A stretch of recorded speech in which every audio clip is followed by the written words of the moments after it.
Yeah, I think you were about to say this is real different than the last time we sat down and looked at the standings. I think he said none of us are. Minnesota. Go ahead. You got it. Minnesota. I'm starting to believe. I think I was probably more into believing at the beginning than y'all were, but I think I'm kind of in now. I think this is probably just a little too much confidence in Ant, but I don't know why these niggas can't just win it. Besides the fact that they can't be Jokic, but that's everybody. So Why are people still talking about trade Cat? I'm seeing a lot of that still. Yeah, I can probably chill on that myself. Like, yeah, 11-3, working. And it seems like you get the Warriors work. I remember that. nice giving the Warriors work. They do have they got a contract thing where if they don't want to really pay, they got to make a move at some point. But I feel like they got to let it rock for this season. If they keep, I don't know, you're 11-3. You're one of the best teams in the NBA, if not the best. You gotta keep letting this go until, figure it out over the summer if you got to. The other one, OKC played today? I don't know if they I don't think so. When they get that 11th one, I thought Yeah, they were no. 10-4. Yeah, I thought they were To beat too. somebody yesterday? Probably did. They keep winning though. This is another one that I think you were ready. You were probably the most ready, Dan, to believe in these dudes. And it's happening earlier than most of us expected. Is it like championship level to y'all, or is it at least like everybody else, like everybody but Jokic, or you can beat anybody but Jokic with them? Or we not that confident yet? I think they created. My head just they created a tier, I guess. Because it was OKC, Minnesota. So I wasn't a believer in Minnesota like that at all. Yeah, I was a hater on Minnesota. I actually didn't remember that. Sorry for hating Minnesota. I was hating hard. I did not believe it. I'm not saying Them. sorry, yeah. But yeah. Long season. But I think the tier that created, which I like seeing, is what I thought was kind of Denver, and then you had pretty much the Pacific Division, like whoever was going to be out, whoever comes out of there healthy and good as the team that can challenge them from the OGs. And then you had Dallas. That's kind of like what was Dallas going to be. But it's cool to see that OKC is as legit as I thought, so I can put them in that Dallas tier or ahead of Dallas even. And Minnesota has been the biggest surprises also as the young contenders tier, I guess, is the idea of like how close or legitimate are there. Memphis has been in this, like it's been a Memphis kind of Dallas category, I guess, the last couple of years, and now it's Minnesota and OKC just kind of, I guess, showed like the what's been building kind of showed surface, and it's crazy, and yet we don't know how tough these teams are going to be able to out in the playoffs, or whether one of them's ready for because there's multiple of them. It's hard to see that one of them can't make a big run. And I was building OKC, but now I'm New Orleans, man. I feel like New Orleans is in this category also, too. Despite the 8-7 record, I think everybody's had kind of whatever with injuries and stuff. But I think New Orleans is the other threat as far as what Minnesota looks like, fully healthy, locked in. What OKC looks like, fully healthy, locked in, and what New Orleans looks like, fully healthy, locked in. New Orleans is not right there with them, but I think they're a lot closer than the record or people maybe think because. Yeah, that Brandon and Zion locked in, and that defense. I feel like as they start to get the pieces of that defense back, I think Herb Jones just came back. Herb Jones played 2 games, played the last 2 games back after being injured, and Jose played his first game, and they shut down Sacramento. The first time they had Herb and Jose out there all season, and I don't think anybody scored over 16 points on one of the best offenses in the NBA. Like I think New Orleans is a real threat if they can just it's been the same story with them the last 2-3 years though. I think we've seen signs like if they can put together 40 like the next 30 or 40 games, like even that a good chunk of the season just healthy, everybody out there. I really like this. I think they get to the top of the conference or start making the waves there. But even nonetheless, I think that defense, once they get those pieces back, is going to be good enough to get them in the playoffs and to be a threat in the playoffs. So, and I feel like that puts them all those teams. I love them because of their defenses and shit like that. And Luka still is probably the best player out of all the players on those teams, but he got to get it done. I want to see how these guys all 4 of those teams fare in the playoffs. Dallas, OKC, Minnesota, and New Orleans. I worry about OKC's inexperience just versus a lot of these teams. Well, yeah, Denver, Dallas, Phoenix. Dallas, but mainly Denver, Phoenix, Sac. Lakers if they get Lakers good. too. I was about to say the Yeah. Lakers too. Yeah, Lakers been playing pretty well and too. if the Pelican can sneak their way, they OKC. They're just hella young still. I still like it's the. I like crazy. the. That's crazy. Yeah. So I like, as much as I'm not on trade towns, but Minnesota, Dallas, I just don't feel like, even best case scenario, I can see them getting through the 3 rounds and winning it, or winning the Western Conference, I guess, and getting to the finals this year. New Orleans, I kind of feel the same, whereas I feel like as good as they are, I don't really know if it's possible. OKC's the only one that I don't think it's like crazy, like it's highly likely, but the only one I can really actually see it, where I think they surprise us with how composed they are for the moment. It kind of just feels like it's happening again, like what happened with KD, Russ, and Harden. It's kind of happening again, where it just happens fast. Where like in Minnesota, I could just see Rudy and Towns kind of falling short in the second round of like and having a crazy series, and like it's just not, they're in games and everything, but I feel like I could just see kind of Towns and Cat not being able to close out tough Western Conference playoff games versus KD's, LeBron's, whoever, or Jokic, whoever it is. But OKC, I just see Shea just calm as anybody, walking everybody down on that end of the court, and I see just a really athletic, sound defense forming too. So it's it feels like them all over again. KD, ice, like Mr. Ice Water in his veins, could close a game out, and he was 25 a night, and that's a hell of a thing to build around. And then what they built around it back then,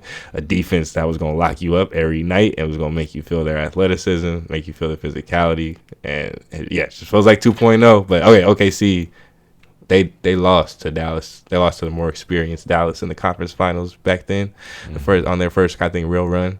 And I can see this team doing the same, getting the Western Conference Finals run and even pushing whoever there, but not actually getting there. So, but yeah, all those though, I guess it's Minnesota, OKC, Dallas, New Orleans. It's hard to see them get into the finals actually, even with a great run. It feels like Denver's still the favorite, kind of in there.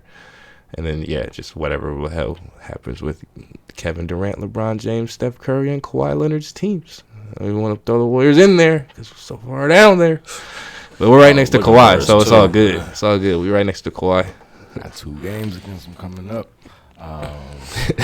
That's sad, man. We 10 on the 11th seed. You saw those matchups actually, the Warriors versus Clippers, and just it used to mean a lot. Now it really is the 10th seed versus the 11th seed, battling to get back into the play-in competition. I didn't realize Phoenix had won 5 in a row. Yep. And KD even going crazy. Yep. Scary. And he locked in. MVP KD.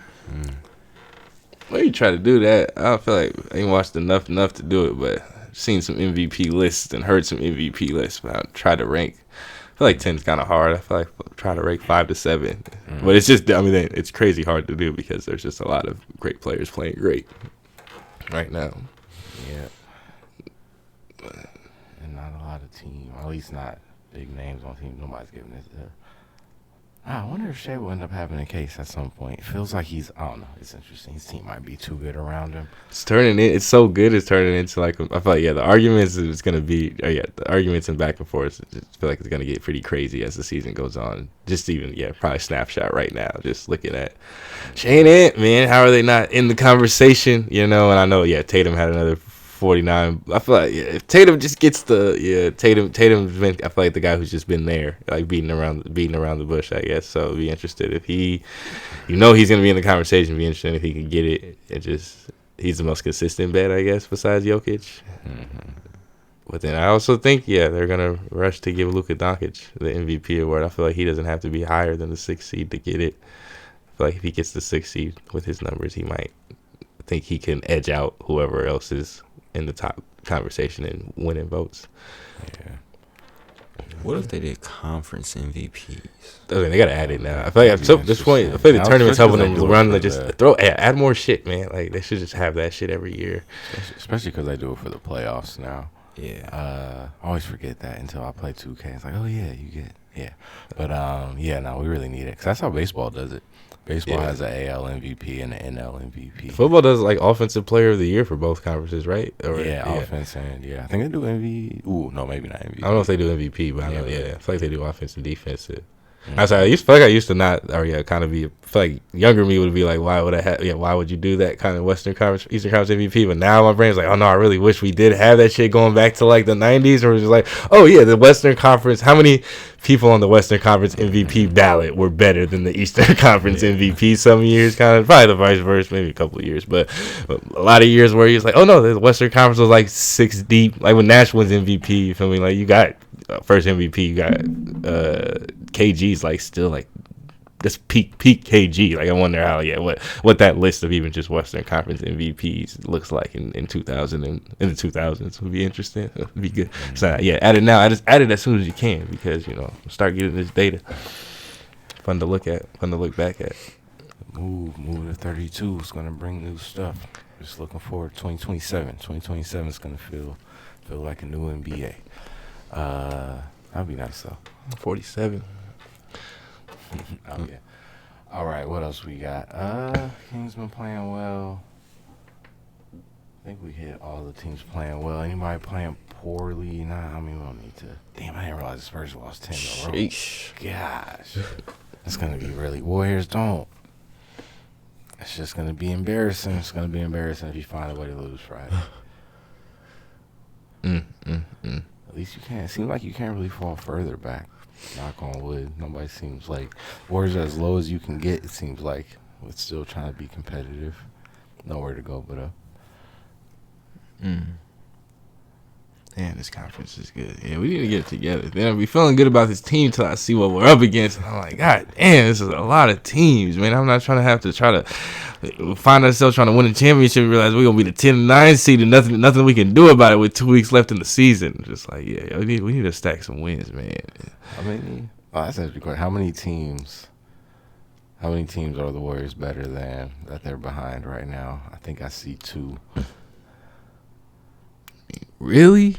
This team. Well, at least 2. You might be able to convince me. Yeah. But 3. at least 2 locks. 3. Yeah. I got Houston, the Clippers. Houston Clippers, and I'm saying the Pelicans right now. Yeah, I give you that one. Yeah. Sack. Nah, man, Sack's top tier. That's a matchup thing. You feel me? That's a matchup. Sack's up there. You feel me?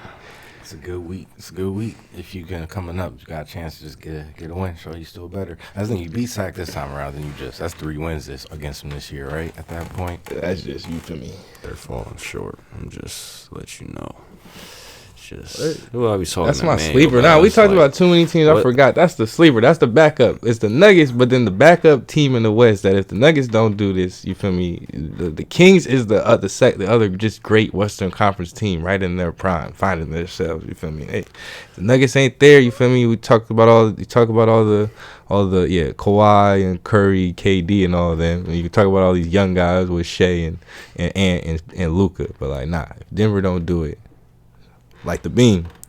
NBA Finals. Come on now.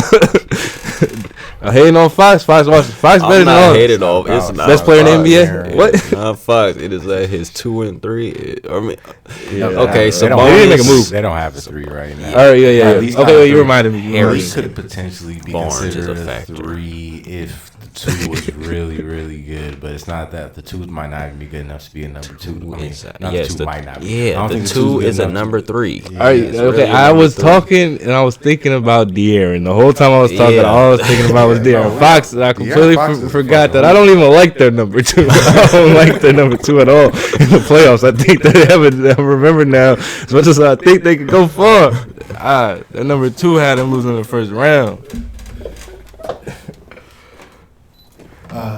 Number 2. Yeah, that's what it comes down to. It's not even like he's bad. He just needs to play. He could be a number 2 if the number 3 was like a really good rim protector. It was fun last year. I just feel like they're just it's. I feel like we're gonna acknowledge. I feel like it's the this is all right. Yeah, this is George Hill and Kawhi Leonard all over again, man. Like we're gonna sit here and say like it's Tyrese Halliburton is going to just keep ascending as a player. I feel like he's 22, 23 years old, and if we're going to look back, he's a Hall of Famer and one of the greatest point guards to ever play the game of basketball. And Sabonis is going to have a good career, maybe make the All-Star team 2 or 3 times, And he's only made it once, right? Yeah, he got his one. He got one. So maybe he gets no, but he might actually got one. Yeah, might actually got one. Might have 2. He might get 4, maybe even 5. You feel me? But yeah, I feel like it's the George Hill, Kawhi Leonard, where it's an even trade. It's kind of a little lopsided, and as the years go by, you start to see very lopsided. Goddamn, I'm not gonna let. And then you start to miss out on what happened if Kawhi Leonard was playing with Paul George that whole time? Maybe Indiana, maybe that little playoff run with George Hill wasn't as good as if you got to keep that lopsided trade that everybody told you wasn't lopsided, and you kept Kawhi Leonard and you had him playing next to Paul George, developing next to him. You can build around them for their whole careers.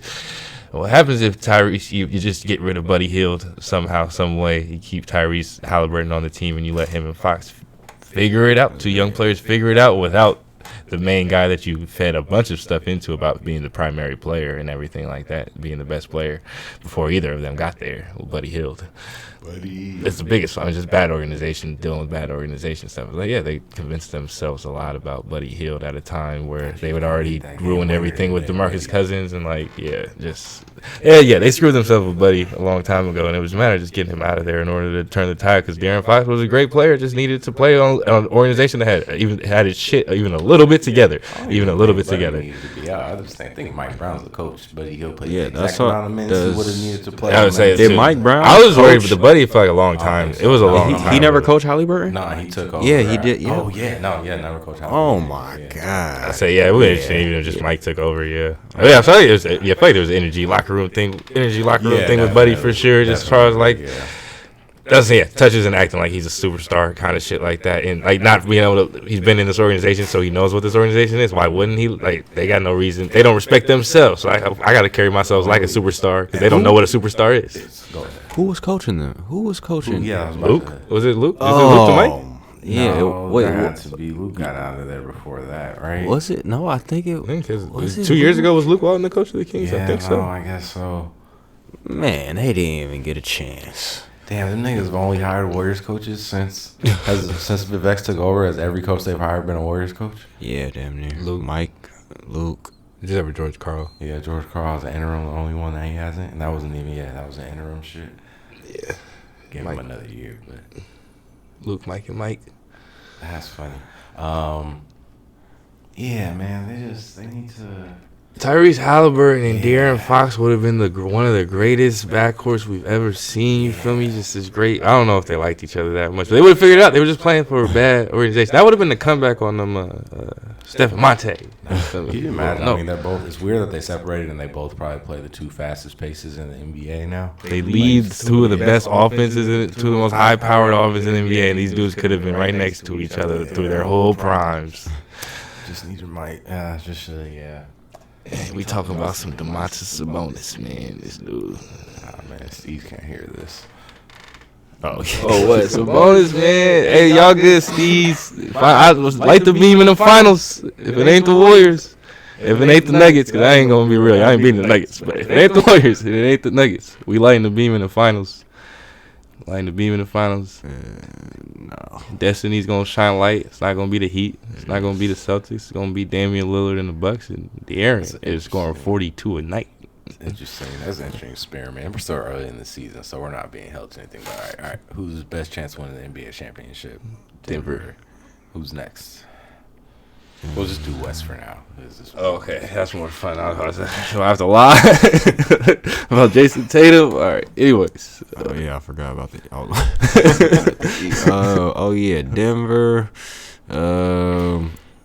My Warriors. Whoa. Second after. All right, Denver.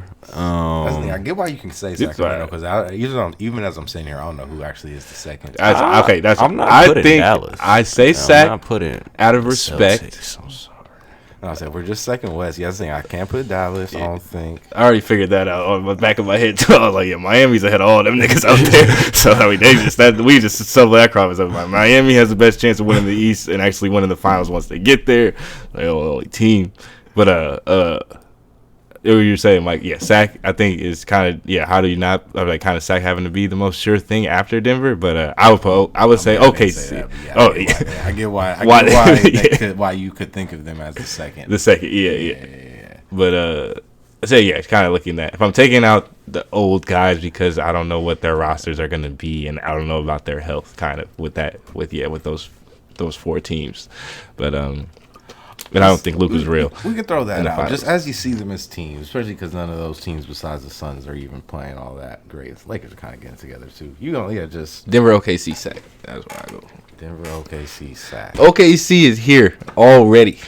That's how I feel. No, I am keeping the word, bro. What? Watch when same Draymond comes argument, back. We're about to run. We about to look like it's about to. Yeah. We're about to shoot. We're about to take off. They're primed for a 4-game win streak, like you said. They should. Like, easy Spurs win, knock on wood, and no game is easy in the NBA. Draymond back for the Kings high energy game, and then Clippers back to back. That's an easy 4 if you really on their shit. And then when they back in the conversation. Who is the second? Well, we'll stick with the West. With the West, yeah, I was about to say. I damn near, yeah, fuck it, yeah. Minnesota Timberwolves. You go Minnesota second? Minnesota Timberwolves right now, second best chance to win the NBA championship. See, that's why I just go with KC. I trust Chet more than I trust those. No offense, they playing good ball. Chet more than you trust Anthony Edwards? No, I trust Chet more than I trust. No, that's the same. I trust Shea and Ant the same. I trust Chet, the individual in the playoffs, whatever the hell I'm about to see. I think we're about to see the beginning of one of the greatest big man careers we've ever seen. You hearing this? I think I kind of agree with you, but you hear and Rudy Gobert, I think we're going to see the best first round of the playoffs that Cat and Rudy Gobert have ever played. After that, I do not know what's going to happen. And I think Chet, yeah, man, hey. I'm gonna stick with Minnesota because I get that argument. I think why I'm gonna lean Minnesota is that technically this team would probably need to beat the Nuggets and the Timberwolves. Timberwolves do seem like the best equipped team in the league to beat the Nuggets. The Nuggets themselves have said that was probably actually the hardest matchup, like just matchup wise, that they had last year. Yeah, it was. Sorry for losing the audio, yo. Or video. The video. I'm sorry. You can hear me still. But yeah, so I think that's part of it, especially because the couple times, or the one time at least, Denver's played OKC. Chet didn't really have no answers for Jokic down low, So that's probably why I'm leaning. But I understand. I get that. Yeah. No, Minnesota feel like just on paper they're crazy new threat that they are because of it's great offensive player, plus great defense, plus balanced roster. It's like they are probably the most legitimate. I'm sticking with OKC. Still, I guess going back to, for me, the Rudy Cat through the 3 rounds thing is tough, but I get what you're saying because nobody else. How legitimate of a shot does anybody else have of beating Denver besides them? Like, yes, it's tough to actually see anybody actually pulling it out because I think they just have the matchup for them and they're that good. Yeah, right now. Denver had DeAndre Ayton and not Yusuf Nurkic, they'd probably be my third right now. Phoenix. But yeah, my bad. Yeah, if Phoenix had DeAndre Ayton and not Yusuf Nurkic, they'd probably be my third right now.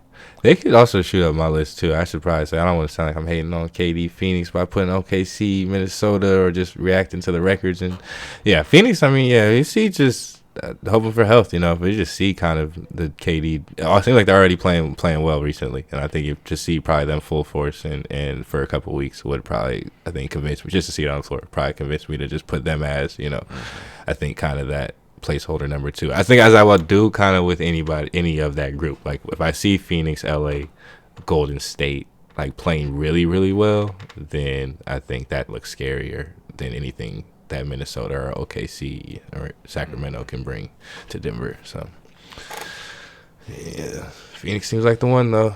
Even if only by half a game or a game or two, they're off to kind of the best start, playing the best ball recently, 5 in a row. So see a month from now where Steph, Kawhi, KD, and LeBron James are at.